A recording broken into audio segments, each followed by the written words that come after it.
place des Carmes, donc au cœur de Limoges, à côté du jardin d'Orsay. Et on est au pied du bouleau, du fameux bouleau de la place des Carmes, que tout le monde voit le matin en allant travailler en voiture. Voilà, tout le monde passe à côté sans peut-être plus le voir aujourd'hui. Mais on voit qu'il est arrivé en fin de vie, puisqu'il n'a plus de feuilles.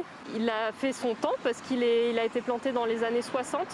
Donc pour un arbre en ville et pour un bouleau, on peut dire qu'il a bien vécu. Donc là est arrivé le temps de l'abattre pour laisser place à un nouvel arbre. Effectivement, en ville, on a énormément de contraintes, de réseaux, de travaux qui font que les arbres sont souvent sujets aux pathogènes.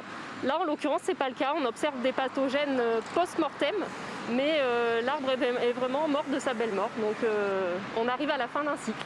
Là, on se trouve dans des circonstances très particulières puisqu'on est au milieu de voies de circulation. Et en plus, on a également les câbles du trolley qui sont au-dessus de nous. Donc il faut être très prudent, on ne peut pas abattre un arbre d'une telle hauteur d'une seule fois. Donc il va falloir procéder par démontage, c'est-à-dire qu'on va découper des petits morceaux et on va le descendre petit à petit de cette façon.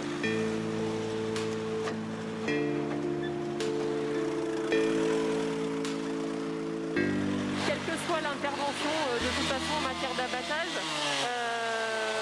lorsqu'on utilise une tronçonneuse, il y a des précautions à prendre. Dès lors qu'on est en nacelle, il y a des précautions à prendre.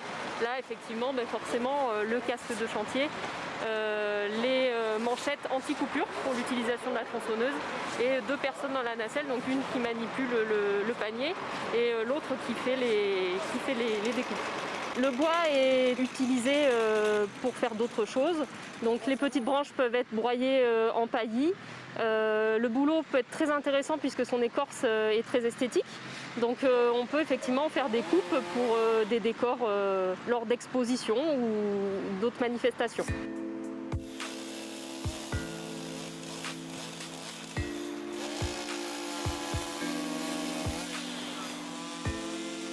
Alors c'est très important pour nous de replanter.